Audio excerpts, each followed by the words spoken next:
Oh, all right. So you want me to take it away? You bet. Okay, so Nathan, so what we're going to do, just so you know, so I have Charlie Stanfield with me, who's works with me over in planning, and he is going to be running the tech side of things, because as Holly knows, we do not have facilitators run the tech side because it usually doesn't work out very well. So anyway, so he's going to be running the PowerPoint, and then we're going to be doing a fun MentiMeter exercise, which I think we may have done with you, with Holly and Julie before, but if not, it'll be a fun little exercise with you that we're going to do, you guys are the test case. So it's all no pressure on you at all, but this is the first kind of foray into this presentation that we're going to do at kind of multiple groups, and throughout the next couple months. So, and I did give you a little bit of introduction last week or last month, so you kind of have a little bit of an overview on the fair study. But I'll have Charlie can start sharing screen with the PowerPoint. It said the host disabled participant screen sharing. Okay. So yeah, so Nathan, can you allow Charlie to share his screen? Yes, 1 second here.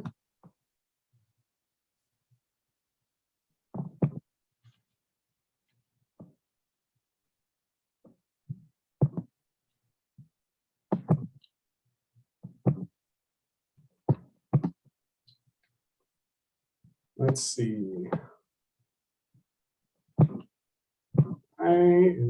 Let's see. I am having some technical problems giving that. Try now. Yes. Okay, it looks like we're working, so we'll think. Okay, perfect. All right. So let's see, Charlie. There we go. Perfect. So we are, as we kind of identified last month, we are embarking on a system-wide fair study and equity analysis. And so what I'm going to do with today's presentation is give you a little sense of kind of why we're doing it, which I went over last time, and then talk a little bit about our fair system, which you may or may not know. I mean, everything, about our fairs, I mean, it is, fairly comprehensive and complicated. And so we're going to give you a little bit more background on the fair system. And then the goal, one of the primary goals, is to get a little feedback from you all on what we think is working and not working. So we're going to go through that, and we're going to use the MentiMeter tool to do that, which is going to require you to get on your phone, hopefully, or your browser, to click in and go through a series of questions that we have. And then we have, at the end, we have a series of demographic questions, which we'd hope you be willing to answer, because we're trying to kind of use that throughout this process, and it's just good to have consistency. So we're going to be doing that as well. So anyway, so let me get started. So as I said last time, we've been getting a lot of feedback about our fairs. Since we implemented the fair changes, the last fair changes that we did in 2019, I think there's been, people have been getting used to them. And I think with the pandemic, there's been a heightened sense of concern about things like, are they too high, or there's too complicated, that we need to simplify things. So one of the things that Deborah Johnson, our general manager, has committed to is looking at doing a comprehensive fair study. Now, what does that mean? So whenever you do a fair change and under the guise of FTA and the Federal Transit Administration, they have particular things that they require. A couple of those is extensive stakeholder outreach. So you're talking to your customers about the changes or potential changes and getting some of their feedback.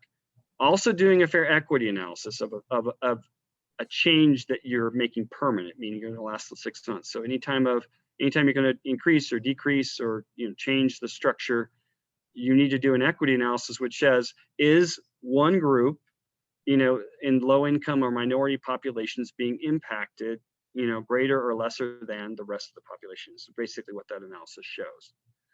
And then the other piece to it is that you have to have data that's fairly up to date. They don't want you to use data that's over 5 years old. So when we were having this discussion internally and with stakeholders, it's very clear that the data that we have, a lot of the data that we used in our 2015 study and our 2018 past program working group process was based on a 2015 survey that we did. So that's 6+ years old. And so we are, given the direction from the feds, we're looking to develop new data as part of this process, which would be through a survey process, to surveying our riders to understand how much they're paying and how they're paying, so that we can input that into kind of any kind of analysis of any kind of fare change. So this process, because of that fact that we have to, it's pretty complicated. We plan on it taking about 18 months, which essentially we're starting this summer. So you can think of now through the end of 2022 as kind of the process. We do plan to hire a consultant to help us out. This is a pretty specialized area. In the past two, both consultant efforts that we used in 2015 and in 2018, we did use consultant support on that as well. So we're planning something similar. We also were planning to get consultant support on outreach. I think there's some concern about our ability and bandwidth to do some outreach for this kind of an effort, because we really want to make sure that we do a robust effort because of kind of what we've been hearing. And we want to make sure that we hear from customers and stakeholders about, their opinions about any kind of fare change. So what we're starting here, and what you guys are the guinea pig for, is kind of an outreach process to get just some basic feedback on our current fare structure to hopefully inform our scope of work for a consultant. So we're going to be doing that this summer, and then I'll get into the kind of some of the next steps as how we see this proceeding forward. So next slide. So, the purpose of fares. So, this seems pretty basic, but just to understand, how we look at it. I mean, obviously, it's a fee paid by our customers to use the system. But in our case, if you look at the way we're budgeted right now, fares pre-pandemic made up about 15 to 20% of our revenues. So fairly significant portion. And so it will affect our budget if we make, changes up or down on that. So that's obviously something we have to consider. But it also does do something I think that people sometimes think about, is it helps us to manage demand compared to capacity. We have a limited ability from a capacity standpoint in terms of the number of vehicles and the number of operators. And, and so that fares do help us to kind of regulate that. And that is another piece of with the purpose of fares. Next slide. So the types of fares, there are several types that people, and you may have heard of some of these terms, but flat fare, which is just a simple fixed price. A zone-based fare, which is, it's more of a kind of a distance type thing, which, allows you to price your system based upon the zones that you travel through to get to somewhere.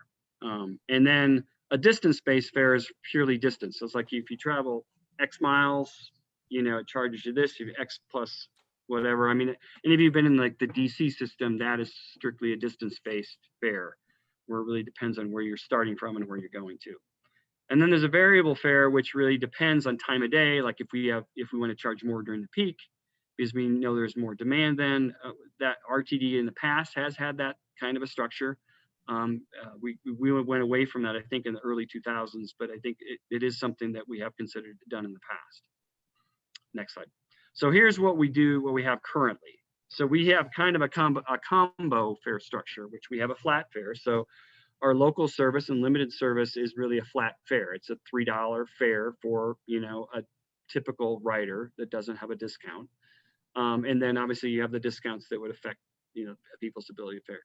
We also have a zone-based fare, which really is focused on the light rail and commuter rail network, which, we have 3 zones, which I have a kind of map of that in a second that I'll show you. But, and then it allows you to say, if you travel through 2 zones, it's the local fare. If you travel through 3 zones, it's a regional fare. And so that's, again, really getting at some of that distance space. And we also have a somewhat unique system. We have an airport zone, which again is a premium fare associated with that. And that's really just kind of traveling in and out of that zone. You pay that one price.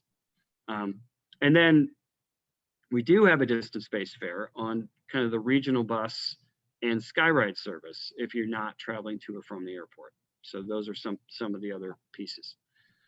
Next slide. So fare structure, just in terms of kind of the different types of things that we have, and then the levels. So obviously we have a local, regional, and airport. This is something that we did change in 2016. We used to have a local, regional, and express and airport. We did simplify and got rid of the express and just went to local, regional, and airport. So that's just something to note. You can obviously you can see I've talked a little bit about this, so we can go to the next slide. Here's that fare boundary map that I talked to you about, and this is a little bit different, I think, than some of the public maps that we have. This is something that we've used in planning and helped really establish. This is a concentric circle map, which is really what the zones are based on, and the zone boundary of between the B and the C zones, which is where the fare changes. If you're traveling through that zone A to get to zone C, is 9.5 miles. Now there's a science to that, and I'm not sure if I'm going to get it exactly right, but it's a science that we looked at when we were looking at trips that people make into downtown, and saying that 9.5 mile is really is kind of a cutoff point for us in terms of the difference between a regional and a local trip. We saw that as a break point. So when we established the zone system, we kind of established it based upon that. Now, the one thing that we did test, and I think that some of you are aware of, is when we did the inline fare pilot, and you can see this kind of on that map, the last 2 stations on the N line are outside of zone B. So they're in zone C. So those are the regional fare. We heard some concerns from the stakeholders up there. So we did try to look at that in this fare pilot. Obviously, we got impacted by COVID. So in terms of, we have limited data to evaluate. And that's something, obviously, some of the concern that we've heard about our fares is, some people perceive it's unfair. Why do those 2 stations get done? We've also heard similarly on the West Corridor, I think that, some people, you look at the Federal Center station, or not Federal Center, excuse me, the Jeffco Government Center station is the one that's outside this. If you look at, you look at places like, anywhere other place on the rail network, I mean, the station I use, downtown Littleton and Mineral, are outside that. So they're regional fare. So again, there is this piece that we need to kind of take a look at as part of this fare study. Next slide, Charlie. We also have different types of products depending on the length of the kind of time period that you're looking at. We have a 3-hour pass, which is something that's new that we implemented in 2018. That is something to give people, rather than you can do unlimited trips in those 3 hours, which is pretty unique within the transit industry. I think most people that do kind of a 3-hour pass for your that initial fare purchase are lower than 3 hours. That's something we could look at as part of the fare study. A day pass certainly is something that we use and people use in terms of unlimited trips. A monthly pass, and then accessorize, a one-way trip door to door. Next slide. So then we also have discount levels. Some are federally required, like seniors and people with disabilities, Medicare. Those are required by federal law to be discounted. So we have those at 50% off. The youth and the live, live is new. Obviously we just implemented that in the end of 2019, I believe. And that obviously came out through the past program working group. Obviously it's a means-based discount. Obviously you have to have a certain income to get that discount. The youth, which we increased the percentage on that was a 50% discount previously. And then we increased it to 70 based on input that we received during the past program working group process. Next. And then the pricing, in terms of what we have, you look at the 3-hour pass, obviously, probably most people know it's $3 as a local fare. Day pass is $6. The unique thing I'll point out about the day pass is the one thing that in terms of and it really affects the airport fare is no matter if you are, when you buy an airport fare, you automatically get a regional pass. So, or an airport, a day pass. So when you buy a trip to the airport, you're automatically, if you're paying $10.50, that means you can use that system throughout the day. Now, one of the reasons we did that was really to provide a little bit more benefit to workers at DIA. So they do get that benefit if they're going to do a trip there and back. They obviously only pay you know, a sense, the regional fare to access the airport.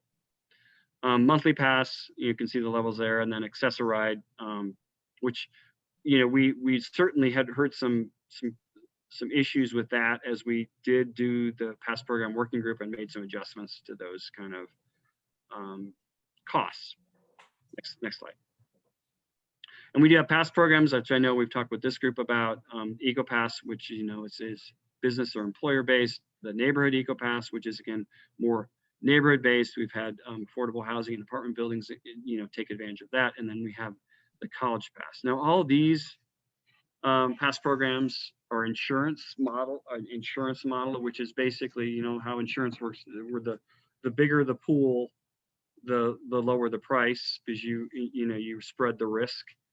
So that is kind of the way it works. It's an all-in system. So as an example, if you have a business of 100 people, we're saying you need to buy 100 passes, but we're going to discount those passes to reflect the fact that really only 20 riders of those 20 of those 100 people actually use transit. So we'll make that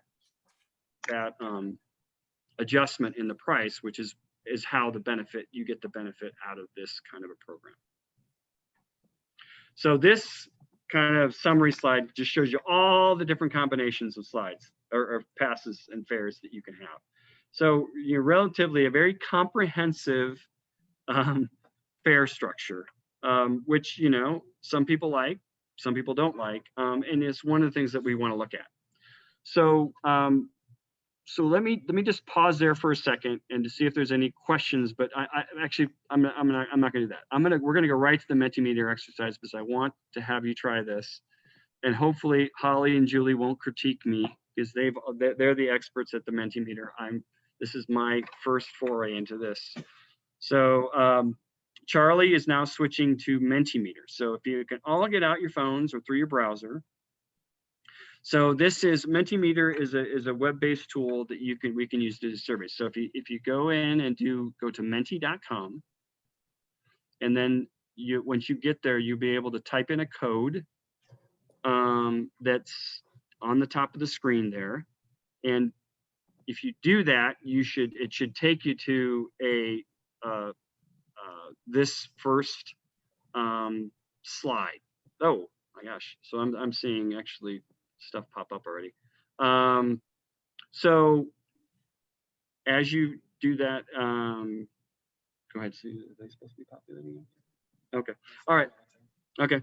All right. So yeah. So go ahead, and the first slide and first few questions that we have are related to kind of your use of transit and RTD in the last few months. So if you can go ahead and I think the way we have this set up is it's self-paced, so you can go ahead and answer. I think there's a total of 12 questions, and the last 5 or 6 are demographic related. So it's just the first few of this. Okay, so go to the next one. Okay, yeah. So it looks like probably most people have taken this. So we'll go to the next question. Oh, okay, so everybody's already done this. Great. So have you ever used transits of any kind? Okay, great. Okay, next one. Good. You guys are pros at this. You guys are just going through this, which is great. So okay, so this is good. And this, again, you know, we're going to use this tool to get some kind of feedback from generally everybody. So this is great, and this is a great kind of piece for us. Go to the next slide there. And now we get into kind of more of the open-ended questions. So, you know, explain why you chose the question, your answer to the question before. We're seeing some things pop up here. Okay. All right. Okay, go to the next one. All right. So now I'll get into the hard ones. So what aspects of the fare structure do you think work well, and explain why you think so?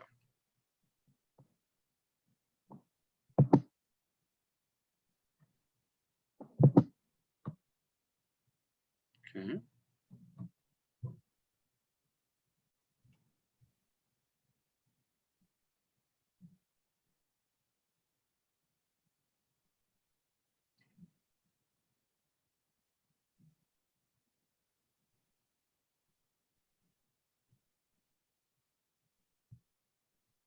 Okay, people popping in there. All right. Okay, good deal. Next question. Now, so what aspects of the fare structure do you think need the most improvement? And also explain your response.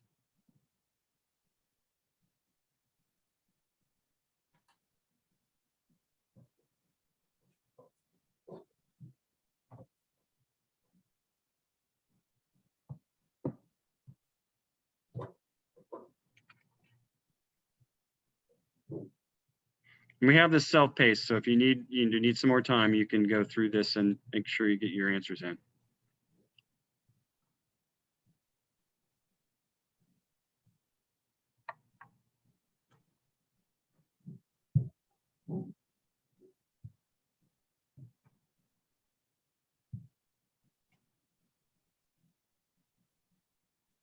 Good, good. Seeing some good responses here.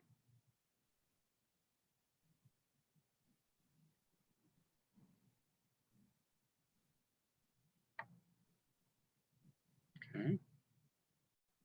Complexity. All right. Okay. 3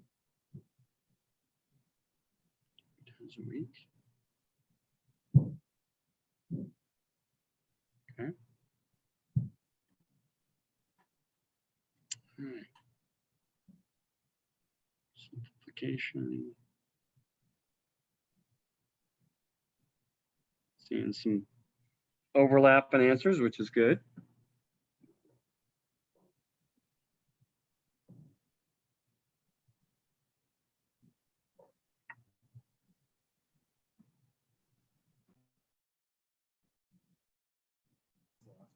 Okay. Make sure. There. All right. Okay, so then if you can, if you'd be willing, the last few questions are some demographic related questions to give us a little bit of insight into people's backgrounds, that we can look at this and determine how, you know, consistency amongst folks that have taken the survey.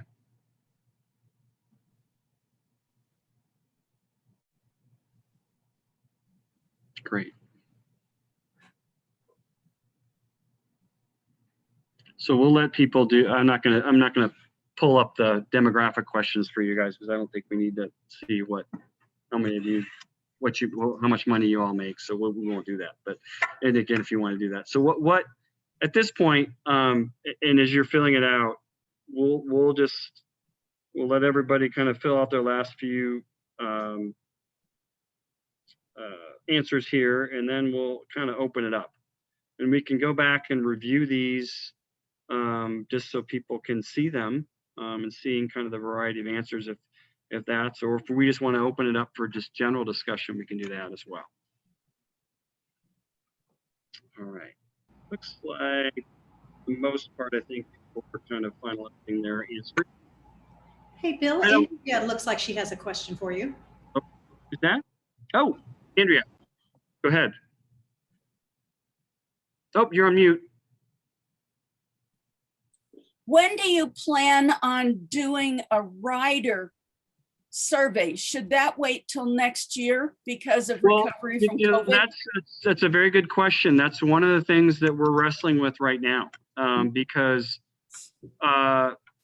you know, typically when we do these, you know, rider surveys, we're out on the buses and having our drivers handing out surveys, or having people on the board buses, which, you know, is a challenge right now. And I think we've heard from some of our drivers, they're not really too keen on handing out surveys given the current situation. So we're actually trying to look at what method would work the best, and determining if we can do another method and when we would do it. It's a very good question, and we're kind of wrestling with that right now, and hopefully that we'll get the answer to that. Because the other piece to that, which we've heard a lot of from a lot of different people, is they obviously want the answer to there need to be fair changes now, which if we take longer with the survey, that's going to push the effort out further. So we're trying to wrestle those those issues and determine how to do it best, and trying to reach out to our peers, and trying to see how they're doing it, if they've got any great ideas for us. So that's, we're hopefully finalize a direction before the end of the summer. I have a question. Sure. I'm wondering on the survey if people would do better if you try to find out what kind of fare they're currently paying or using, Mhm. and then ask them where they'd like to see fare structure changes. Yeah, and I think that will give you a slightly more informed response. Yeah, and the one thing, just because I want to make sure and caveat what we're using the survey for, because this is this limited survey. It's non-scientific. We're probably going to, we're going to use this or a form of this survey with other groups, really to inform the scope. We are, as part of that other survey, that other writer's survey, which is going to be much more comprehensive, statistically valid, making sure that we have the sampling size right, a great sampling plan.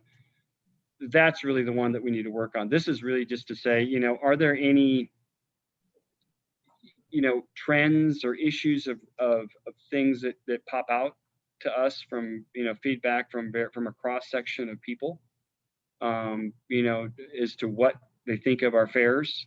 And so that can hopefully help inform some of the bidders of our scope of work about, well, here, these are the things that I'm seeing, and that makes sense. And I've seen this in other areas, that hopefully that can help them kind of manage, their proposal to us. So. Okay, so looks like David's next. Thanks. If you keep using question number 1, I would maybe rephrase it to ask people how much they've been using transit since June 1st, rather than in the last 12 months. Because a lot of people just stopped using it during the height of the pandemic, but since June 1st, we've all sort of had the all clear from the state public health office. And I guess for myself, wasn't using it at all during the height of the pandemic. I'm using it 5 days a week times two trips a day now that I'm back to the office. Okay, thank you. Thanks. Good input. Okay. And then Andrew, did I see your hand up again, or it looks like you brought it down? So it looks like you might have. Okay. Any other feedback? And again, you can, feedback either about the survey or about, the process. Actually, why don't we stop? We'll switch back now to PowerPoint, because I do have one more slide to go over. Okay, put it up.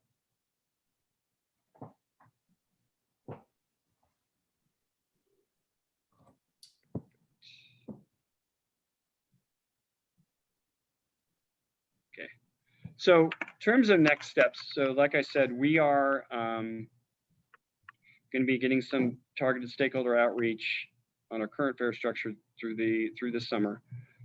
We will be working we're working on a scope of work now and using this to help inform that, and that we hope to finalize by the end of the summer, with a procurement in the late summer or fall. And then once we get a consultant on board, really start the process probably towards the end of the year, with the bulk of it happening next year. And so, like I said, some of the things that'll influence the schedule is the survey piece and how we approach that. Then the implementation. I think there's a strong push for us to implement something sooner rather than later. So hopefully by the spring of 2023 that we can implement something. The one thing I'll say about any kind of fare change that we would do, there is a startup period, or kind of a prep time that we have to do. So as soon as the board makes a decision, as an example, about we're going to raise or lower fares or change this, there is, it can be upwards of, depending on how complicated it is, it can be upwards of 6 months to get, prepare for that kind of a fare change. So there is that piece that we are going to have to build into the schedule as well. But we are excited and determined to kind of make this a very robust effort, and to make sure that we have kind of a big outreach component throughout when we are doing this analysis, to get some input from our customers and from our stakeholders. So I think you can expect more from us as we proceed. So this will just give you a little taste, and then, you know, probably starting in towards the end of the year, we might come back with, you know, once we were able to get a consultant on board, come back and talk with you all. Okay, looks like we have a couple more questions. So Matt, why don't you go ahead? Oh, just a quick comment. You know, it's nice to see these incredibly broad open-ended questions. What do you like about the fare structure? What don't you like? Although I had to think for a minute about, well, that's such a broad question. You know, it's almost where to start. So I don't know that I want you to get rid of them, but I do wonder whether you also shouldn't have some more focused questions on some subparts of the fare structure, whether it's the passes or, you know, local versus regional, or the zone system, or whatever it may be. Not everybody will know about all of those. That's okay. But the people who do know about them will presumably have some comments, pro or con. I'm just a little afraid with these super open-ended questions. Frankly, things didn't pop into my mind fast enough. And I'm sure that other people will have that problem too. It's also, of course, really useful to have a little conversation about it first. I'm sure if I heard from some of my colleagues, some more things would have popped into my head, pro and con, based on what they were saying. Anyway, just some thoughts. Again, it's unusual to have such open-ended questions. It's nice in a way because you can comment on whole fare structure and how parts of it work or don't work so well with other parts. But on the other hand, a little more focus might be nice. Okay. So next, Travis. Yeah, sort of the question I wanted to bring up, I think the fare studies sometimes leave out employers. Like RTD, the EcoPass is really good, but I know a lot of companies don't want to do EcoPass because it's a huge budgetary commitment.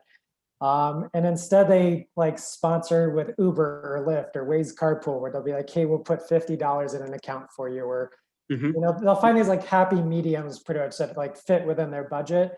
And RTD doesn't really have that option. And so employers right now with the fare structure don't know how to, if they're not willing to do EcoPass, they do nothing instead. And so I think that might be an area to look at of how do you get the smaller employers or the like more budget conscious ones that want to do something, they value transit, but maybe they can't afford the EcoPass, so that they can still participate somehow in the fare program of encouraging their employees to use transit. Okay, great. So Andrea, next. I don't know if it was at this meeting or at another meeting, if you were there, but I think it might be necessary to actually have a low income person go through these questions. And I'm not knowing if anyone in this group is low income, but to go through the questions and make sure that they ring true to the low income community. I know that would be hard to do, but it might be important to get their buy-in to the surveys.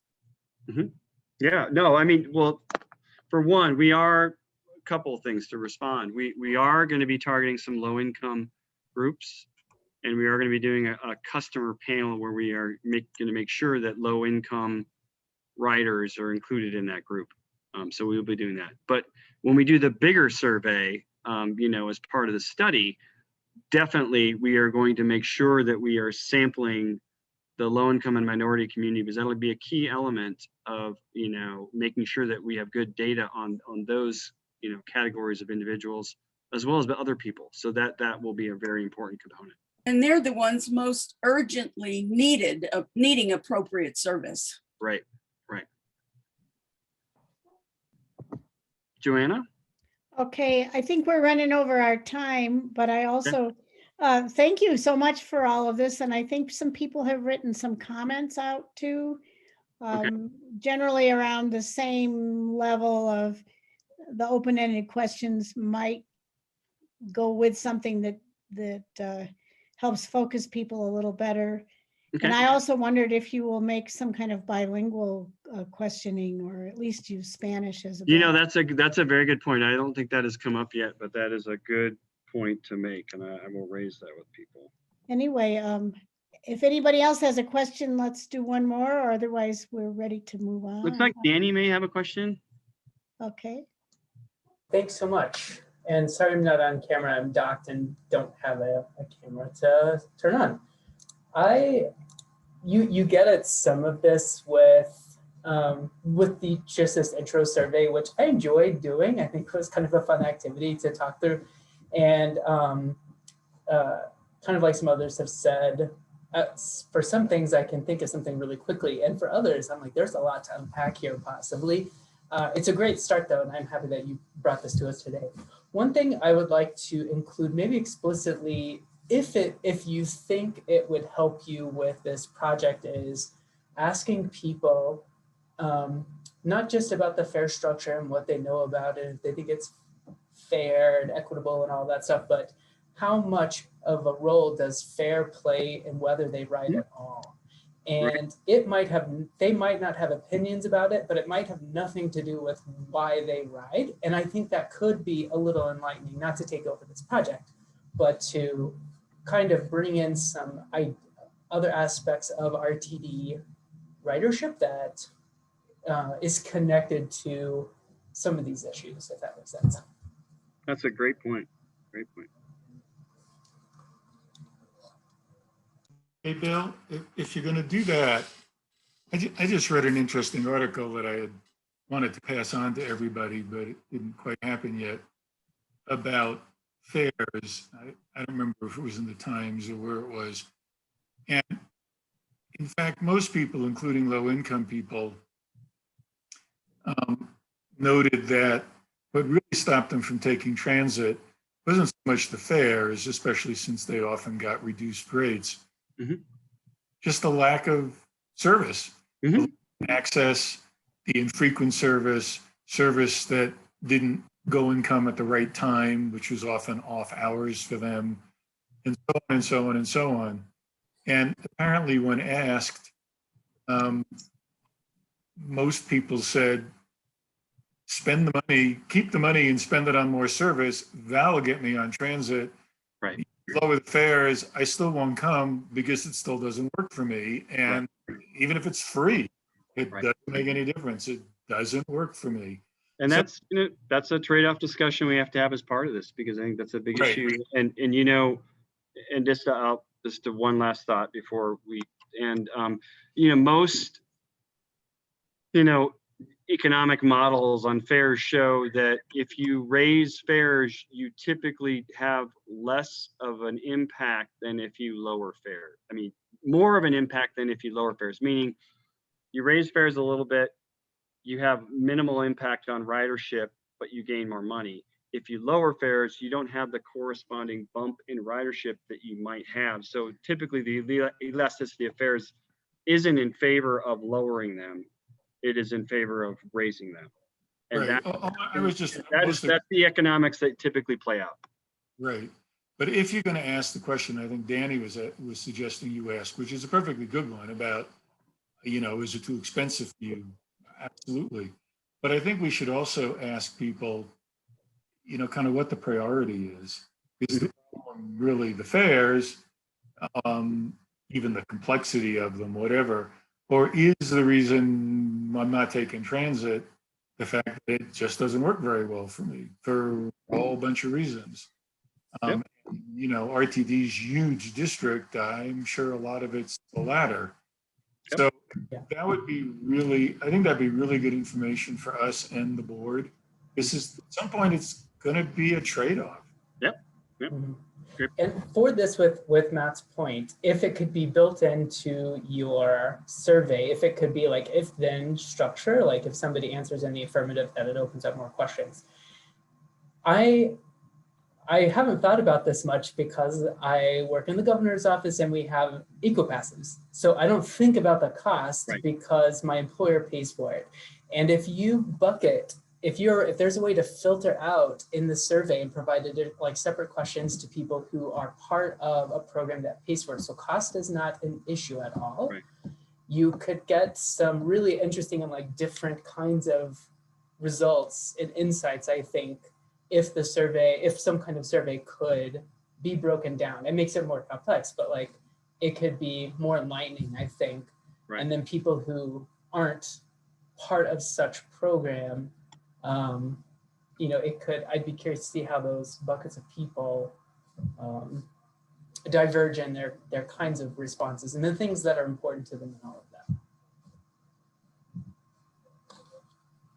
All right. Well, thank you guys very much for that. And I will then transition to our next topic, which I will introduce Julie and Holly and just give you a little bit of background. So I'm going to turn the presentation over to them. We're going to give you a little bit of an update on Reimagine and go through another MentiMeter exercise, done much more efficiently than I did. So hopefully it works out better. But don't say that. You know that I have technical difficulties. Yeah, I know. It's setting me up for trouble. Yes. So, but I'll turn it over to Julie and Holly, and then we'll have some ability to have some dialogue here at the end. Go ahead. All right. Terrific. Can everybody see my screen? Can you see the presentation? Does that look okay? Excellent. Well, it's not in presentation mode. Oh, well, thank you. Perfect. Is that better? Yep. All right, thank you, Andrea. We really appreciate the opportunity to come back and talk to you guys. We had a lot of fun the last time. We keep talking about when you guys helped us brainstorm the strategies. You gave us such great insights. So we'd like to go through a little bit more of this, rolling up our sleeves and getting opinions from you guys. I do have a few slides that we'd like to go through very quickly, just to get you up to speed. And then the way we structured this is we are going to do a little MentiMeter. You guys are obviously experts on that. So we'll do a quick MentiMeter. And then what we'd like to do is show you the results for the same questions from our TWG and AC. So you can kind of get a perspective of some of the other feedback we're getting, as well as some of the feedback we're getting through our website. So that's our structure, but feel free to interrupt with questions as we go along. So I think you've seen this slide a couple of times. We always like to break out the Reimagine RTD process into the systems optimization plan and then the mobility plan for the future. And the mobility plan for the future is really our focus now.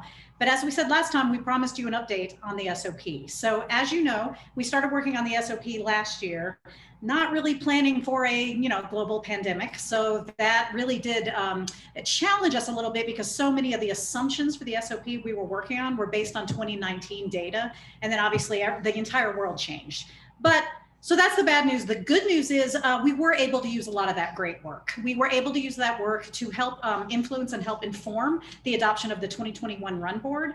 And now we've sort of shifted our focus for the SOP to where do we rebuild service back from here. So in this presentation, we're going to give you a snapshot of what we've been up to. We're going to give you an opportunity to give some feedback, and then we'll also talk about some of the other feedback we've been receiving. So very quickly on the systems optimization plan, I thought this was just really helpful for me as we were going through all this technical data and gathering it. Here are the recommendations from the technical folks, essentially. When you are looking at best practices for system service structure, there are three things you really should focus on: simplicity, reliability, and consistency. And those really resonate so well with the feedback we've gotten from the public and our different stakeholder committees.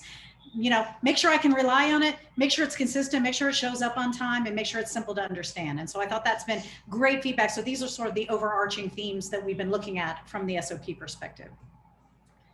The formal recommendations that we did make as part of that initial run board, once we literally had to cut the service based on COVID, there were four things that we really focused on. One was taking those families of services and really making them clear. And we're potentially looking at 4 different travel market-based service categories. And we can talk about a little bit more about that later, but the idea of making it very clear of what those types of services are so that we can communicate the different purposes for those and identify the requirements for those. The second one was, well-defined transfer hubs. We've got all these systems, you've got different categories of routes coming in. How do we make sure that there are transfer hubs so it's very easy for people to make transitions between the services? Retaining clock-faced headways, what does that mean? That means top of the hour, 15 minutes or 30 minutes after. So it's just super easy to predict. So you know that there's a bus coming, you know, you don't always have to check the schedule. And then looking at the spans of service. So that means when do you start service and when do you end the service on a daily basis, and making those a little bit more consistent. So those are some of the pieces that kind of fed into the 2020 run board when we're specifically looking at COVID. But as we move forward, it's really, and I know the question everybody's asking is, how do we rebuild service from here? Obviously, there were significant cuts moving forward, or significant cuts due to COVID. So how do we move forward here? Where do we put service back? Where's the service need? So a couple things from the Reimagine RTD prospect, a couple things we're doing. One is we're taking a look at our other transit agencies across the country and saying, what are these guys doing? What are they looking at in terms of how they're going to restore service? What are they thinking about how they're going to do that? What are their methodologies? Are there any kind of innovative best practices we can grab out there? So this is, and if you notice the ones that have the asterisks, Dallas, San Antonio, and Los Angeles, they're in the process of doing a comprehensive systems design, sort of similar to our SOPs. So we thought, isn't this great? Let's go find out what the other agencies are doing. So next time we come, we'll be happy to share a little bit more about that. And then I believe you guys were talking about it when I just got on. We've got Andrea joining us for this. We're very excited. So we have built a little subgroup to really work directly with our service development group, learn a little bit more, do a deep dive into our service development process, ask questions, really kind of help inform this process. So we've gotten, I think it's about 20 folks that have volunteered for this. Our first meeting is on the 29th, and service development will be in this meeting. And the first meeting, we're going to focus on, you know, the process as it is, the challenges RTDs are facing right now, and sort of our next steps. So if you have a passion, and like I said, I know Andrew's joining us, which we're excited, but if you have a passion for this, let us know. We'd love to have you join. So I'll stop there for a second. That's kind of where we ended up with the SOP. Any questions on that before I jump into the mobility plan for the future? No? Okay. Well, we can always go back. So the mobility plan for the future, we talked. Yes, please. I'll ask a quick question, maybe an obvious question. If you go back one slide, it's all very nice to get the performance measures and blah, blah, blah, but are you starting with a set of objectives, or are those going to be created as you go? Because like with everything, there's trade-offs. Yep. And so are there some relatively clear objectives that you've been handed that says, you know, here are the things we want to accomplish, you with a higher priority, lower, whatever? Or is this, I don't know, pretty open-ended and you're going to figure it out? Mm-hmm. I'll let Bill respond to this as well, but that is part of the feedback that we're looking for from this group. You know, let's talk about what our different options are. Let's talk about what other transit agencies are doing, and let's together work, you know, to figure out how to move forward. So I don't know, Bill, do you want to respond to that? Do we have specific objectives? What I would say is that, you know, one, we're going to use kind of our structure in terms of how we do service adjustments now as a guide, that we do that 3 times a year, and that we go through a process consistently where we say, okay, here's how much money we have, here's what we have for operators and vehicles, and so here's what we can put out on the street based on what we see the performance from the last, you know, couple run boards. And so we need to make these changes in order to adjust where we're seeing more riders, and these changes to, you know, adjust where we're not seeing as much. That will be consistent from the other process. Now, the new one is, okay, now we've got this pandemic, hopefully on the bottom end. What are the factors that we're seeing that should lead us to say this route or this area needs more service? And so there's going to be some of that discussion, and that will hopefully be informed by some of what our peers are doing, and so what they've been doing, and we can learn from that. The other piece is to set some parameters and expectations about this, given what we have and what we foresee with our budget and what we see from our workforce, because we do see a workforce as an issue moving forward. So those will be some of the parameters that we'll talk about. You know, is there a defined set of objectives? I would say no, but I think that gives you some sense of a framework of what we'll be operating in. Well, again, I just kind of say the obvious, and this is, it's what Reimagine is going to look at too, but in the longer term, ridership is certainly important, and your usual techniques of looking at where riders are and where riders aren't, you clearly can't ignore that for obvious reasons. But as other cities around the country are also noticing, there are routes that maybe don't have huge numbers of riders, but they have a lot of lower income, or what we call essential service workers, who don't have much option about how to get around other than transit. And it's the usual, you can't do everything. So you have to kind of decide. That's why I was asking, are you starting with some set of priorities or goals or not? Because that clearly is going to come up. I mean, it was always an issue. The pandemic made it kind of more. Right. Right. That's an excellent point. Thank you for your feedback on that. Any other questions on SOP? Right, so looking forward, so to Matt's point, that's the SOP. We will continue looking at it from the lens of rebuilding service.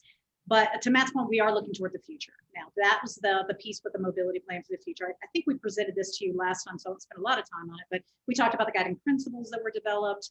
Obviously, we're doing a lot of robust stakeholder outreach. We're going to be doing some travel demand modeling to inform some of these decisions, obviously looking at the financial situation, because where the money is a big piece of this, and then ultimately developing strategies, as you guys started with helping us out with our last meeting. Just a reminder of our guiding principles. This is what we talked about last time. So these are the guiding principles for the long-term Reimagine process. Now we're working to develop strategies to help us achieve these, essentially. And these were approved by the RTD Board of Directors a couple of months ago. So now I'm going to jump into now this gets to the fun part. So I'm going to get into two of the big kind of questions. When you put your long-term thinking hat on, there are two kind of questions and scenarios that come up. So I wanted to start with this, future mobility demands, because boy, this is a big one, right? So if you look out and you look at Dr. Cog's model and you look out to 2050, they're anticipating a 70% increase in ridership demands, 70. So that's a lot. That is a lot of people coming out. So the question is, and this is where we started with our TWG, our Technical Working Group and our Advisory Committee, kind of what does that mean? So Dr. Cog is estimating that could increase over 250,000 additional boardings today.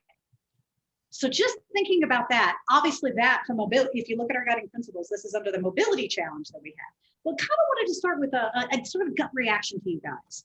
Do you think that this is a reasonable target? Do you think it's achievable? You do not think this target is achievable, or do you, because it's too low, or do you perhaps think it's too high? There's the MentiMeter. Hopefully you guys still have your phones. You'll notice the code is different. So if you go to the menti.com, the code is 76314005. So it's at the top of the screen. And then Holly, do you want to share so we can kind of see the results of the MentiMeter as it's coming in?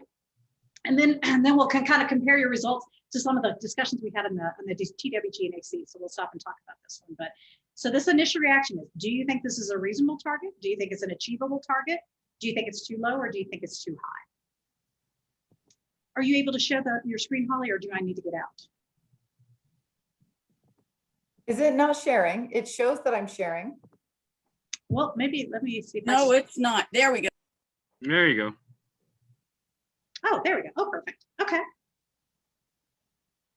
Interesting. So this is pretty similar from what we got from the technical working group and advisory committees. So in general, the majority sort of feel that it's achievable, but we've got some folks that say it's too low, and there's some folks that say it's too high. So let me show you. I think you guys will find this interesting. So let me show you. This is what we got from the technical working group and the advisory committee. So as you see, there's some pretty similar comparisons. In general, people thought this was achievable, but there was a pretty lively discussion about it feeling too low and too high. So I would love to stop here and let you guys talk, because that's why we're here. Who would like to kind of share their thoughts on this and why they think it's achievable, or we're very interested in why you think it might be too low or too high? Would anybody be willing to share with that? Julie, am Am I seeing, I am still seeing my MentiMeter that I just pulled up for you. Oh, Can what do you, share- We didn't see the results from the other groups. you don't see that? Okay, so it's saying, oh, that's weird because it says I'm I sharing. know, that's what it said to me too. I don't know. Let me try again. Did that work? Did it change? There There you go. you go. Oh, yay. Okay. I don't know. Okay, so here's back to, these are the results from the committee meetings that we had recently. So with that, Andrea, what are your thoughts on this? I think the whole thing depends on getting people out of their cars. I just am not positive about that issue. I just don't think we'll be successful there despite state law. So even with perhaps the influx of people moving here, for example, because some of this is population growth, you're still concerned that there's we're so connected to our cars that it would be hard to reach this type of. I'm afraid, yeah, if they come from the West likes their cars. The East is more amenable to transit. Great, thank you for that feedback. Travis? I was one of them that put, I think the target is too low. And I wanted to say, I agree with everything that's been said. I think Matt hits the point well every time, which is that a lot of RTD customers don't ride because the schedule doesn't work for them. And looking at like your focuses, I think having more core routes that are predictable, like you have a lot of millennials and stuff right now that honestly would love not to drive. Like they would prefer to read their cell phones and read the news and stuff the whole time. And the reason they have to drive is because they don't want to wait for a service that runs once an hour. And if RTD can figure out how to make it where any time of day you can get to, especially work or like your more common trips, I think there's actually a way to outpace that target. Got it. So part of your challenge is looking at RTD to making sure that they can provide the services that are capable to handle another 250,000. Thank you. Joanna. Oh, I think you're muted. Oh, we have to have that a couple times a meeting. Thank you. First question is, what before COVID, how many boardings did we have per day? I do not know. You have somewhere annually, you have somewhere around 100 million boardings annually. Bill, do I have that right? Sorry, I was having a conversation. About 100 million annual boardings. So this is talking about, when we talk about 70% growth, well, I think it's 300 million, 300 to 350 million, which is it's 70% increase of that. So I think it's 300 million. So you have you're increasing by about 60 or 70 million boardings when we're talking about this growth. So the idea is a 70% increase from pre-COVID conditions. That is what we're talking about. Yes, is it? It's a big number to add. I think I want to say the rail system as it stands today carries somewhere around, I'm going to look these up for you. I have them on my computer, but I don't have them pulled up right this minute. You don't have these. I want to say somewhere around 30 million annual trips, the whole rail. The issue here is how to translate that into boardings per day so that these tables make sense. Yes. 70% increase. All right, I have to kind of figure that all out in my head, and you're going to go to if you want them per day, I can give you per day. Yes. So it might just be easier for us to comprehend what that increase might look like if it's per day. And then the other piece of that is 70% increase isn't that much if we do certain other things like get more people out of cars, then maybe that's not such a big number, but we don't know what the assumptions are that go with this in terms of people using transit. So I always ask too many questions, but that's where I'm coming from. No, that's a great point. And these were pulled out of the Dr. Cogmo. So, this is based on the land use assumptions that come from the local municipalities and all the rest of it. So really it's not, the point of this question is not to question whether Dr. Cog's methodology is right. It's really helping us get a sense of the order of magnitude of what our mobility challenge will be by 2050. And Because the so, other thing so you have Okay. somewhere today, you have somewhere around 300-ish thousand, 350,000, and that's not today, that is pre-COVID. That's okay. Boardings per day. So you're talking about 70% increase is about 250,000 more per day.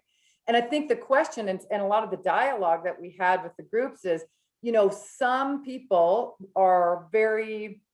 would very much like to see RTD take a very forward approach and capture even more people to impact things like congestion or the air quality or, you know, other metrics that they have in their minds that they want RTD to impact. And some people look at it more as a just stay in your lane RTD and keep doing what you're doing and provide some good service, what you got on the ground. So those are sort of the spectrums of feedback that we've heard. Did you have anything else, Jordan? Or? Oh, I'm okay for the moment. Okay. Thank you. No, thank you. David? Yeah, I think this target is reasonable to low. So I voted reasonable. I sort of calculated it. It's about 1.8% per year growth over 30 years, which is the growth of the regional population. So I think at a minimum, RTD's transit ridership should keep pace with growth. I think that DRCOG is forecasting that we'll densify a little bit in strategic places near rail stations and other mobility hubs, suggest that we should probably aim for something a little bit higher or that a higher number is achievable. Great. Thank you for your feedback. That's great. Let's see who's next. I think Matt's next. Oh, well, two thoughts. One just on how you present this in terms of what do these percentages mean. I think it'd be a lot more useful to look at it slightly differently, which is the percentage of trips that are taken on transit and the percentage of travel miles that use transit now and in 2050. And my guess is this DRCOG estimate doesn't increase those numbers very much, maybe a little tiny bit. I don't know what the percentage of trips is in the metro area that use transit, probably 5% or something. My guess is, you know, this would make it 6%. That to me is a much more interesting number than 70% increase in what? I mean, right. Well, let me tell you, we actually did look at that, and it's closer. It's under 2%. It's somewhere around 1.7 when you look at, you know, well, it goes up when you talk about commute trips or very specific location trips, especially trips to downtown. It goes much higher than that. And the increase is really small. And so it made it really hard. It's sort of almost in the noise of the model. It's such a small number. So we didn't, but I agree with you that percentage and that mode split people are very interested in, but because it's such a small portion, it was hard to land on. well, but I think that's telling.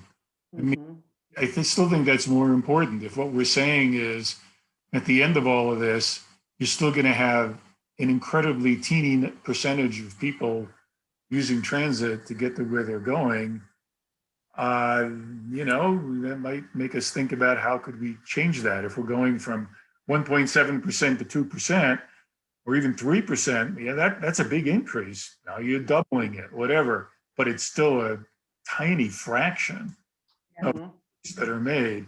I think you need to put that out there, even if it looks bad in a sense, if that's what the reality is. And so that's just one important item how to present it. On the issue itself, yeah, if we're going to make a dent, that percent needs to go up quite a bit. And in that sense, I think this number is too low. I didn't say that, but I think for a lot of reasons that number needs to go up. One big caveat, of course, if you're really looking at 2050 is, so what is the nature of work? And we don't know what the nature of work's going to be 5 years from now, let alone 30 years from now. And what's the nature of shopping, you know, do we all just sit in our hermetically sealed houses and wait for the drone to deliver everything? And that sounds funny right now, but if you really think of 30 years from now, I think there are going to be pretty substantial differences in the way people behave and in the way work is. Not all work, lots of work I think is still going to have to be hands-on, of course, but a heck of a lot of work probably won't be. That makes it tricky. And it frankly may be that 30 years out is a little too far out to look. I think that's a great point, Matt. And we're very excited about this kind of next phase we're going to be moving into, because we are going to be looking at some scenario planning around that. So what are those key drivers, right? What are the key drivers that really could influence whether or not we can make this number? So I think you're spot on with that. Let's see, Dawn, I think Dawn's next. Hi. I think that given the amount of people that are going to be moving, that are projected to move, and also given the political will of Gen Z and the millennials, this is absolutely doable. I think, you know, already we got smoke in the sky again. Even people who don't want to acknowledge climate change, I think there's a lot more political will, and it's continuing to build. And so I think so long as RTD can provide reliable, fast, and simple service, it will get used. I love your optimism. That's great. Thank you, Dawn. Yeah. Danny? Hi.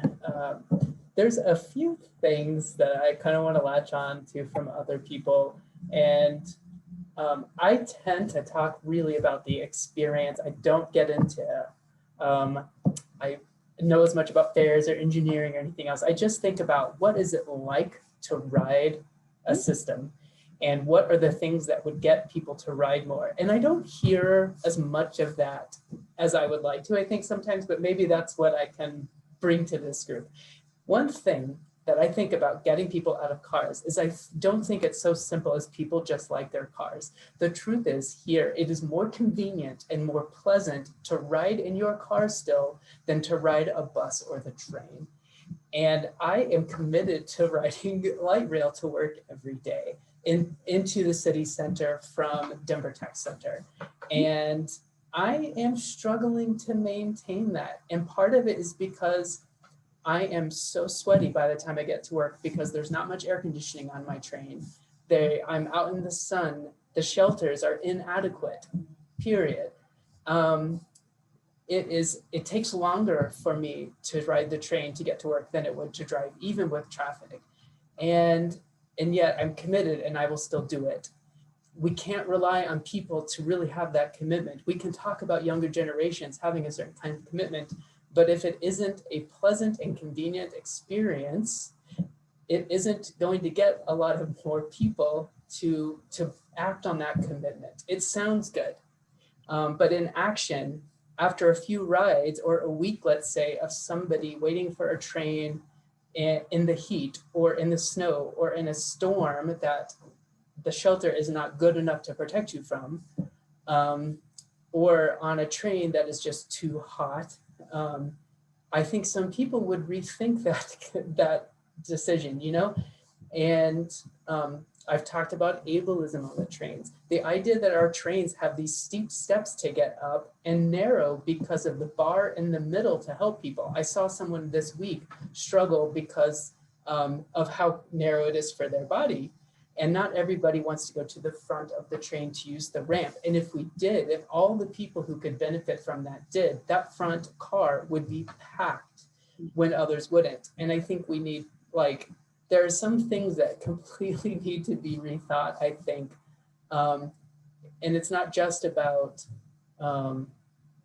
where stops are, or how often the trains or buses run. I think it is about the lived experience of riding these systems and what that is like. And when you bring up, like Andrea brought up a good point about East Coast. Well, I moved here from DC. Before that, I was in Manhattan. In Manhattan, you're a captive audience. It is too expensive to own a car. So the system there, even if it's crappy sometimes when the AC goes out on a New York subway system, it's awful. But it is by far the best way to get where you're going. in DC, the traffic is so bad on the Beltway that it is still, I had a car there, but it was still much more logical and sensible and pleasant to take the train, even with some of their issues with the metro system. So I think we have to think about that and talk about that experience and what is that shift like to make it more pleasant and convenient to get rid of your car, not just to have a feel good, like let's support this and commit to get out of our cars, or to think that traffic is going to be bad enough at some point. I know it's really complex and it's not easy, but that's really where I'm coming from with this, I think. Excellent feedback, Danny. Thank you. And thank you. And keep reminding us of that, because you're right. I mean, the decisions people make on a day-to-day basis relate to convenience and reliability and a lot of the things we've been talking about. So appreciate your feedback on that. Andrea, I believe, did you have another question? Oh, you're muted. Sorry. There you I go. did. Yes, I'm sorry. I did the wrong thing. I do want to agree with Danny on just his statement. Between the ages of 17 and 19, I did commute to New York City from New Jersey suburbs, and that was the only way you could do it. There was no way to drive in. So that was a brilliant system, and it was only in the summers. So the weather was miserable and you had to take the bus. But my comment is all roads lead to Denver. With the trains, if you're not going to Denver, you're not taking a train going or coming from Denver. At least the buses cover more territory, but I hear the cries down in Arapahoe County for a train that runs along Arapahoe Road. We have 150,000 cars a day going under I-25 on Arapahoe Road. It would be so nice to get those people out of their cars because the backups are phenomenal.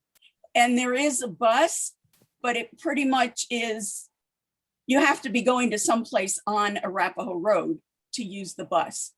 So all roads lead to Denver. I watch people come up from Littleton to the Broadway station and then take the train down to the DTC, or come up from the DTC area, cross the Broadway station and go down to Littleton. That's got to be taking them a whole lot longer than if they drove. So there is a problem with where things go. Mm-hmm. Great, thank you for that feedback. Dawn, did you have another question or is your hand still up? Sorry, I forgot to unraise my hand. Oh, that's okay. I know you have to unraise. And Danny, the same thing. Did you have another question or? Oh, no, sorry. I forgot to take that down. I was about to add in the chat though, that I think this is perfectly doable. Mm-hmm. I responded, well, 70% is a lot. So that's where I was coming from. I don't really know about other numbers. I do think it's doable. I just think some of it requires a shift in how we talk about things, but I think it's perfectly doable. And I think it's kind of exciting to be in an area where this already isn't in place to help it get to a place that is really beneficial for all. In the past, I was in a place where it was there, it was built out and it had deficiencies and they were difficult to overcome for different reasons. And it's exciting to be part of these discussions to see where it can go in a great place in a sustainable way for such a growing, like a massively growing community like this. Thank you. All right, well, I want to make sure we have time for our next discussion. So this is another big question. So big question time. So what we're talking about is thinking long-term, what ultimately should be RTD's role in transportation and transit across the across the region. So we have a spectrum here. We have integrator on one side and full provider on the other. So what do we mean by that? A full provider would be RTD owns everything. Every mode, every bike and scooter rental, car share, ride hail, you get it. RTD owns that. RTD manages. They're a full provider of every kind of mobility option and solution that you would want in the region. The other end of that is more of an integrator. RTD does what RTD does best, which is the transit side of this and providing those regional connections, but partners and looks at opportunities to bring these other modes in, these other service options, bike, scooter rentals, car share. So RTD is that place that that develops that partnership and makes it easy for the public to understand how to transition between the modes and things like that. So another MentiMeter, the code's the same, so it should still be up on your phone. Would love your thoughts, and then we'll compare again to what we received from our committees. But let me know if you have any questions about this. But so we're looking for, where do you think? So should RTD be sort of the provider of all services, or should RTD be more of an integrator role to bring all those services together and present them comprehensively to the public? I'm going to leave this one up for now, Julie, because this one has the good descriptors on it. When I move over to the Menti, the descriptors aren't as good. So I'll wait till the votes come in. They're coming in. All right, so you're just going to tell us where we ended up? Sort of Well, I'm going to pull it up, but only after people get their votes in. Oh, got it. Okay. Well, here, I'll stop sharing so we don't have that problem. All right, let us know if you have any questions.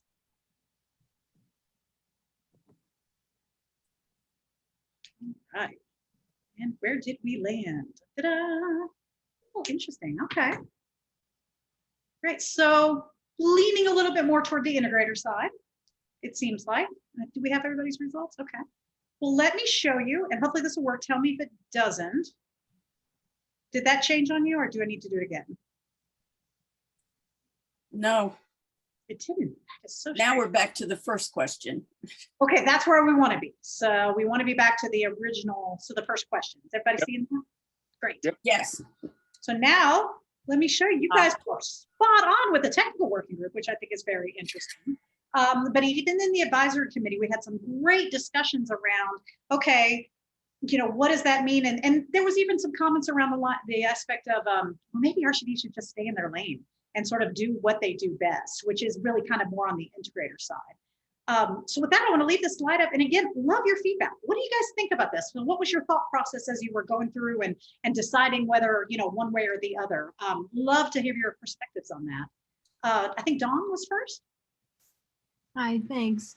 Yeah, I just think that RTD, given the struggles that RTD is dealing with in terms of infrastructure, assets, human capital, they can't be all things to all people. That's not going to change magically overnight. And so realistically, what we can do though is leverage our reputation to really make some smart connections. This could help address some first and last mile issues. There's a host of things that could be done if it were done strategically. And I think that while we, the buses and the light rail that we have is still the basis of what RTD does, I think that the more innovative we are in terms of the integrator side, the more we're really going to serve our community and be of value to them. Great, thank you, Dawn. Andrea. Actually, I think Danny was ahead of me. Was he? I apologize. Sometimes they don't pop up in order. So Danny? Oh, thanks, Andrea. It's fine. I know I talk a lot anyway. So I'll just say something that part of me thinking of the integrator approach more than the full provider was also with stuff like scooters. So those to me are a mess, and people leave them all over the place, and they diminish accessibility of sidewalks and all kinds of things. And it isn't going very well, really, and how they're used. And I mean, I like that people are using some things like that. I just think that there are some other people negatively affected by some of those. So to me, they should be partnerships. So when I see that, I went into partnerships because it might be easier to make adjustments. And if there are new partnerships, I don't know if there'd be more critical eye toward whether something is a good idea, and not try to have RTD be, you know, the panacea like group, you know, addressing every problem. That's where I'm coming from with it. Thank you. Thank you. Andrea, I think you are next now. I have to say, I wish rideshare was out of the mix because all they do is add to the traffic problem. And we really need to get people onto the transit, you know, like 30 people in a bus or a train car instead of one person in somebody else's car. They just add to the traffic problem. Got it. Appreciate that feedback. Travis? Yeah, I'm on the side of the integrator, but I think one of the things that I love about RTD is compared to most transit agencies, you actually are already role models in this area. Like if you go to San Francisco, there's, I don't even know how many it is, like 10 plus transit systems, and they each have different fare systems. Like nothing is integrated. And so it makes it really hard as an entire region. And I think it's going to be difficult in the future for RTD to necessarily control every single thing, but the stronger it acts as an integrator makes it easier to facilitate sort of this like region-wide travel, which is a big part of Denver, not just on fares, but I think in services and other transportation things as well. RTD could have a big contribution actually acting as a like central integrator for the region. Thank you. Joanne, I think you were next. Yes, thank you. It kind of ignored the bike scooter aspect of it and looked at how RTD might team with and coordinate with local communities more, even big employers for some sorts of local bus-like services.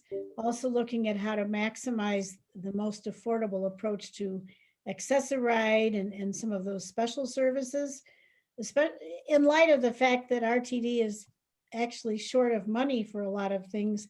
How can we work with our local communities to make this all work the best? Mm-hmm. So in general, supportive of the integrator concept. Absolutely. Got it. Thank you. Tony, I believe you were next.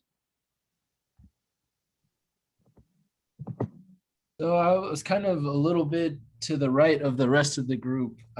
I selected number 8 out of 10. Okay. What's that? Well, I was saying great. I love do that you had a different perspective. I'd love to hear it.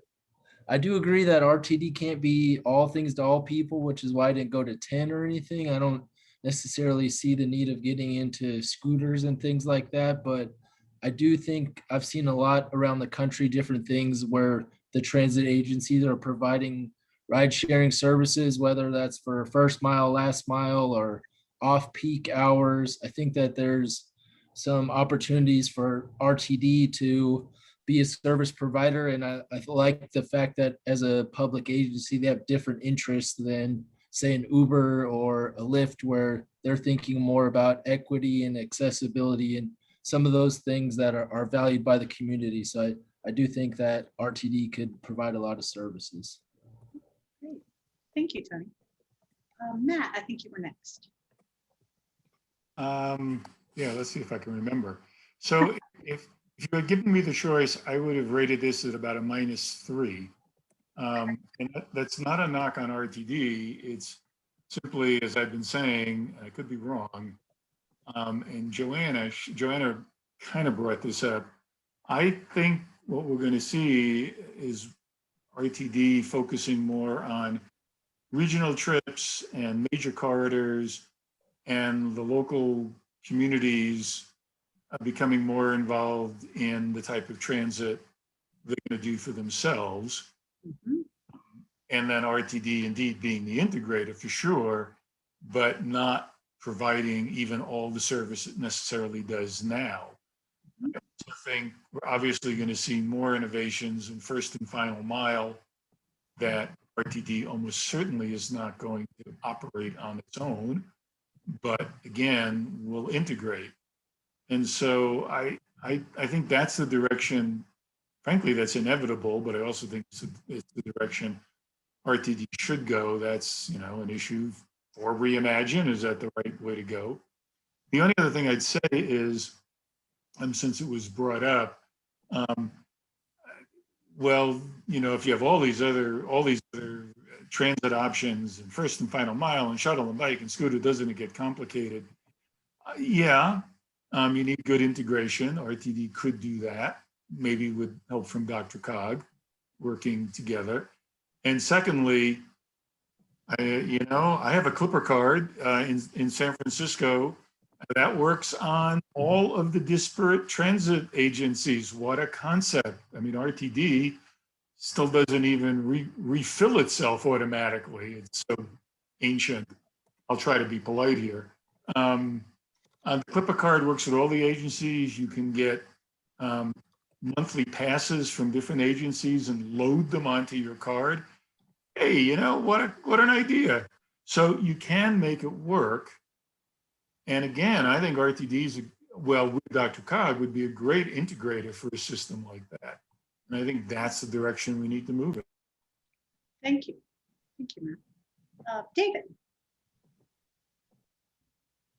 Yeah, one of the areas I think RTD can, I voted about where this ended up, but I think one of the areas where RTD and cities and counties can really work together is mobility hubs that are not park and rides. So for a very long time, RTD has been perfecting its park and ride system. I think as we move to people wanting to travel without a car, we need more of the neighborhood level things that are not park and rides, but are the places where the bikes and scooters and mailboxes and voting boxes and other amenities start coming together in different ways. And we have the, I guess it goes back to maybe a much earlier slide where the mobility hubs need to be a stronger part of RTD's future. Thank you. Tony, did you have another question, or is your hand just still up? Just want to make sure I didn't miss anybody before we move on. Okay. Well, the last slide we had, just a couple of things. So very consistent. So now this is the feedback on these issues from the technical working group. So, and the advisory committee. So just give you guys a sense of the conversations we've had. A lot of it's very consistent with the feedback we've heard from you. There were folks, especially in the technical working group, that really, as Holly mentioned, were really stressing this. These goals should be higher because we really need to overlay them with our emission reduction sustainability goals. That was some of the feedback we got. Concerns about just financially, how do we get there? Obviously, that makes sense. Land use considerations. So do we have the densities, or are we going to be moving toward these densities that would then allow enough access to transit? And, just what sort of blend of services? Because we got kind of an interesting discussion. If you're talking 250,000 additional boardings, that is not going to be something that we can address with, travel demand or scooters or things like that. I mean, that's got to be some pretty significant increases in res and bus as well. And then on the RTD's role, a lot of very similar conversations that really that partnership is so key. And especially if you bring the local jurisdictions in, a lot of times they know those really local demand, patterns and things like that a lot better than, even RTD would. And really focusing on that kind of procurement thing. And then even if we're in more of an integrator role, if RTD is in more of an integrator role and not full service provider, making sure that when you're experiencing it from the traveling public's perspective, that it's still integrated in a sense that makes sense. So like Matt's point about sharing fare services, cards and things like that, that just because you're in an integrator role from the public's perspective, it would be great if it almost looked like a full provider type of experience. So just thought you might kind of find it interesting in some of the conversations we had. Very quickly, the last couple of slides, this is just a little heads up on where we're going next. Hopefully you guys will have us back, because we absolutely enjoy, every time coming back to you after we've had our committee meetings. We're going to be talking about, some of the zero emission implications of going to a zero emission fleet. We are going to be looking at the district boundaries. That's part of it is, do you increase, do you reduce, do you keep it the same? And then workforce, Bill Soroy made a comment about that. Workforce is becoming, again, one of our major challenges, unfortunately. And you're hearing about this across multiple industries, that it is hard to find drivers. And making sure that we're really thinking about that, because that will actually impact the level of service potentially we can provide. So very quickly, wanted to give you a little shout out about our online webpage. I think a lot of you guys have visited. So it's, if you go to RTD-denver.com Reimagine, you can click on share your ideas. it's really kind of fun. It's an idea wall. So you can put a comment in and then people can respond to your comment or disagree or agree. So it's kind of fun. It's an online conversation. So would love you guys to participate, and any help you could have, just, letting people know that that's out there. We're going to keep that going for a couple of months. It is really focused on strategies like we talked about in our last meeting. So it's a great opportunity for just to get some feedback. And kind of wanted to end with, well, what sort of feedback are we getting? Because I think it's always interesting to hear. So this would be, sort of true public facing feedback. And to a lot of Danny's points in our discussions, a lot of that feedback we have gotten, which is you really got to focus on the traveler experience. We need to focus on cleanliness, safety, convenient. I would drive more if it was more convenient for me or more accessible for me. So I think a lot of those comments we got, a lot of comments on, expanding service, adding routes here, adding bus stops, things like that. There is a likely discussion going on right now about, and I think Matt brought it up, it's like, how do you, those objectives that Matt brought up, I think that's a great point, is where are we putting service and why, sort of thing. And there's a lot of different perspectives on it. Do you put it more where there's ridership and demand? Do you focus more on equity populations? Or what about people that have been paying into the sales tax, for a long time and don't have the level of service they appreciate? So that's an ongoing, very lively discussion. And there was some feedback about, maybe we should be prioritizing some of these historically marginalized communities because they were the ones that really stayed on transit through the entire COVID pandemic. So, and then the fare structure, which obviously we're already responding to with the fare study that Bill Soroy was talking about. So that's it. I know we're way over time, Nathan, I apologize. So I wanted to, just end up with any outstanding questions, any other thoughts. We're doing the rebuilding service subgroups on the 29th, if anybody's interested in joining us. And then the other thing I wanted to mention is that the project, because we were put on pause last year, we're extending just a little bit into March, just to give us more time to especially work with the board of directors once we get to a point where we have the strategies and we have sort of a more of a developed plan. So with that, I'll open it up to any last questions, any last thoughts. This has been terrific. As always, you guys are a fantastic source of information for us. Any other thought? David, you still have your hand raised. I didn't know if you had another question. Okay. Any other thoughts, questions? Yeah, just want to thank you and Holly for coming and hanging out with us. And we've had quite a lively discussion. I'm sure we'd like to have you back again. I'm not sure exactly the best timing. You might suggest that as part of some response you sent to us or to Roger when he's back from his trip. Because I think our group has been very responsive today. It's great. You guys are fantastic. Sort of the cadence we've been using is we have our technical working group and advisory committees, and then we meet with you guys right after. You're sort of our first steps into the kind of the next pieces of where we're moving into. So if you guys would be open to that, we would love to meet again perhaps in July or August, if that works for you guys. We will look into that. Thank you so much. Thank you so much, everybody. Really appreciate the thoughts. Thank you. Thanks. Okay, we've been having a lively discussion all day. It's been wonderful. Our last agenda item, which doesn't have to take too long, is really talking about what other subjects our group thinks they want to focus on. And is there some way we should position ourselves to provide more input directly to the RTD board? Just some basic thoughts of what people might have. And today, our group was outstanding, provided everybody with some really good responses. So this is a chance to ask for other topics we'd like to participate with and other thoughts. So Joanna, if I can jump in, Sure. Matt, I was supposed to give an update to the board ago, and that didn't happen because we got our times a little confused. But I'm sure we'll do one next month. And the board actually does want to hear from us pretty regularly. And I'll just tell you, I was going to tell the board, I suppose this is pretty obvious, that at a minimum, 2 subjects that we intend to focus on are, of course, the 2 we just talked about today, right? The 2 big picture, big scale topics that I think AC is well suited to talking about. But And also to tell the board if they want us to work on any other issues, hey, that's great, but they need to give us enough advance notice that, you know, we can do it, because we're only meeting once a month. So they can't really spring something on us at the last moment. We need a little bit of time. So if other people have other particular topics that you think we should be working on, that's great. We can certainly take that to the board and say, hey, we want to work on this as well. And, you know, here's our approach to doing that.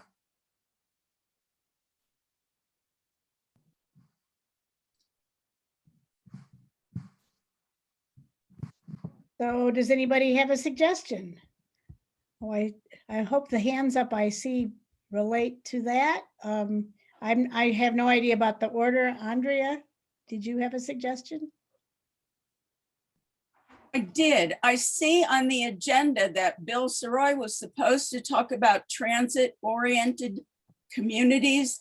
And I really would like to have a more in-depth discussion about transit-oriented communities, because my city is doing a pathetic job of planting apartments where there is absolutely no transit.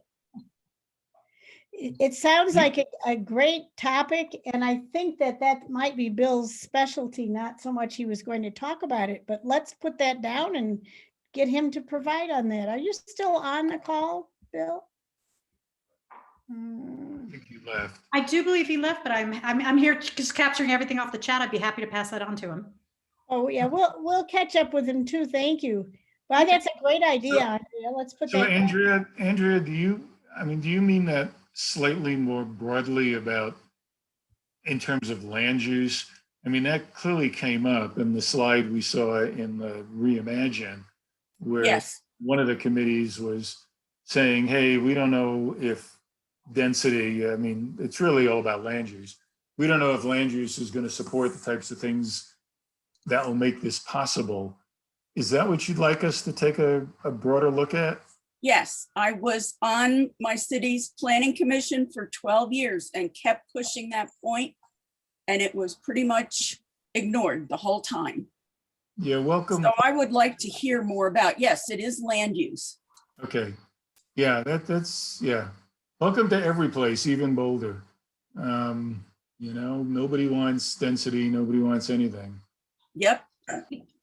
I think it's a great topic, Andrea, and I do believe there were a long time ago, there was an issue about how much authority or power RTD has about that. And that might be a lot of the problem, but let's get somebody on, maybe Bill, and see what we can do with that. We're running short on time. Let's see. David, you had your hand up.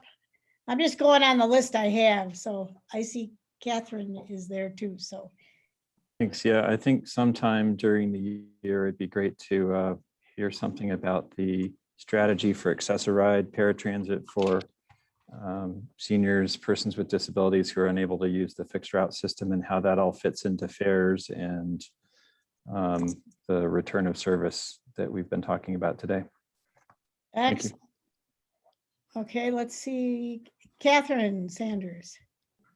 Yeah, I'm connected with a lot of RTD outlets as far as receiving news. So I don't know if this was discussed by the CAC or presented to the CAC, or if I saw it somewhere else, but RTD is wanting to do like a push to get people to return to transit, from what I understand. And I'd like to understand how we as like CAC people can help support that, both with our own networks as well as individually through our own passion. That might relate to the transit experiences effort that we had to stop with COVID, and kind of reevaluating how we could bring that back or something similar. I guess evaluating whether it was doing what it was supposed to be doing. I'm not entirely sure if it was, but I think that would be a good discussion to have to support that with RTD. Sounds good. Thank you. I'm just making a list at this point, and we'll see what we can pursue. I know with the transit experiences, we outreach small groups of people, and they had good outcomes. And so we'll have to decide what happens with that. Other Excuse questions? me, can I add a comment to what Catherine just said? Yes. RTD had a public hearing and I thought it was on accountability. And they had a slide where they had surveyed people about who was a regular rider, who was planning to come back to transit and who was not. And I was really surprised at the numbers that were planning not to come back to transit that had been regular users. If you can get hold of that slide, Dr. Cog has it. Well, of course, they may change their mind when they sit in traffic for half an hour. Indeed. That may be true, but that would be very interesting to find the slide. That was from the accountability hearing. It was, yeah, it was just, wasn't it this week? It might have been last week, but I think it was earlier this week. We'll see if we can track that down. I'd love to see it myself. I'll see if I can find it because I do screenshots of all of these and I'll send you the screenshot. Andrea, I can reach out to Matthew Helfand. He's Excellent. the Dr. Cog contact for That's it. that presentation. Perfect. And that was this week. Isn't that crazy to think about? That was only on Monday. Wow. Okay, any other thoughts? Oh, Hey, Joanna, yes. I can't seem to find my raise the hand, Oh, it's okay, function. Ben. but I have two thoughts. And one is to have some briefing and more discussion on maybe the politics at the state level. The accountability committee was able to, I think, get some really important changes made to relating to the legislation, the enabling legislation for RTD. And there seems to be a sort of different attitude in the General Assembly toward RTD than it's been the case in the past. And I think it'd be worthwhile because the General Assembly has so much control over RTD and its future. I think it's be good to get a briefing and maybe more of an ongoing discussion about what's going on and where that's headed. I think the other thing that maybe ties into the Reimagine discussion around RTD being a service provider as opposed to an integrator is to invite some communities that are doing some of their own transit that will be integrated presumably with RTD to come in and talk about stuff they're doing. Boulder is obviously a great example. Lone Tree is a really good example. Denver is pushing forward on their BRT project on Colfax. Littleton and Englewood. Yeah, so let's invite some of these folks in and talk about where they're headed and how they see their relationship with RTD, and give us a little more kind of data around what that future might look like. Sounds fascinating. Great idea. I see some more hands. I think, Dawn, you had yours up. Yeah, just real quickly, I would love to hear whoever their strategic business planners are in terms of what kind of innovative programs are they engaged in creating now or thinking about creating, and that goes to the whole integrator thing.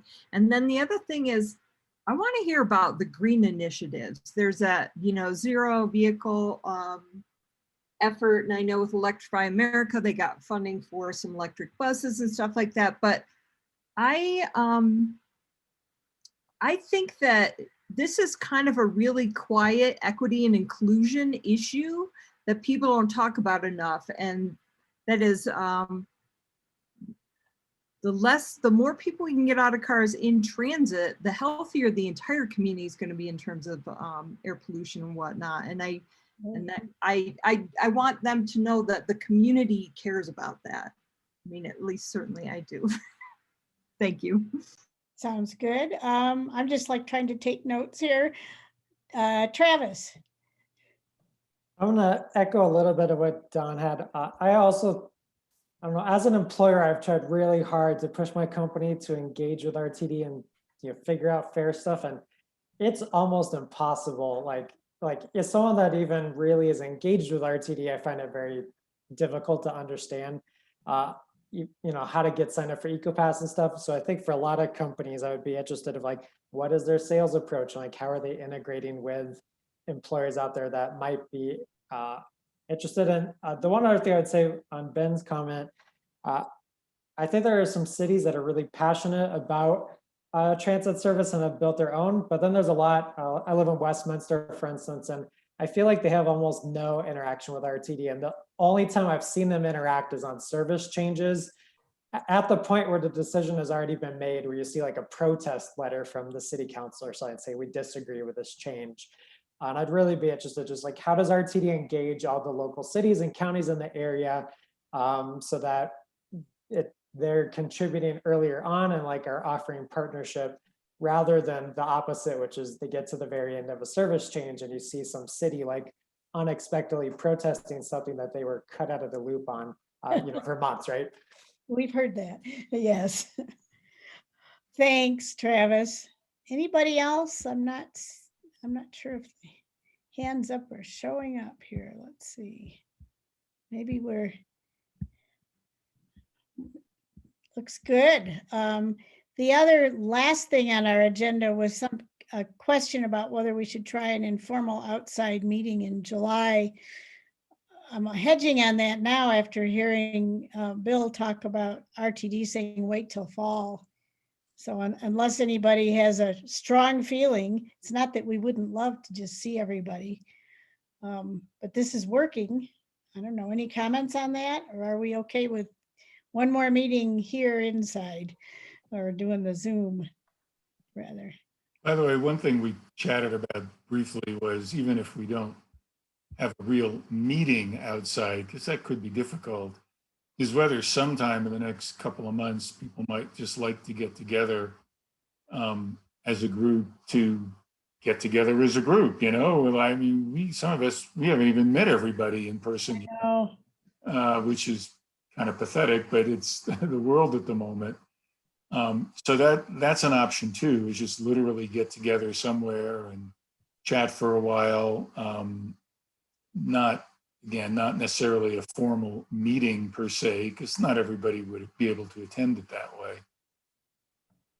That's a thought. Catherine. I'd be curious to know what our attendance rate is since going to Zoom, because I know that attendance was difficult prior to the pandemic. We didn't always have great turnout at meetings, and that was often brought up in discussion. So I've personally found doing remote meetings has been a really, I think, great way for me to be able to participate and take down notes on what's being discussed, and then involve work-life balance a bit on my end. Although I think I would be supportive of trying to convene a happy hour or something. Yeah, to meet everyone. I tend to see that it's extremely convenient for us to do Zoom in spite of not being able to hang out with each other before and after meetings and so forth. And regardless of how you get to downtown to do the RTD meeting, it takes a little while, so we save time too. Separate from that, Andrea, you had a comment? Yeah, I could not make an in-person meeting because I'm in a prior meeting from 1:30 to 3. Oh, so you'd have to call in. So, and we like having you here, so okay, well, that's a good comment.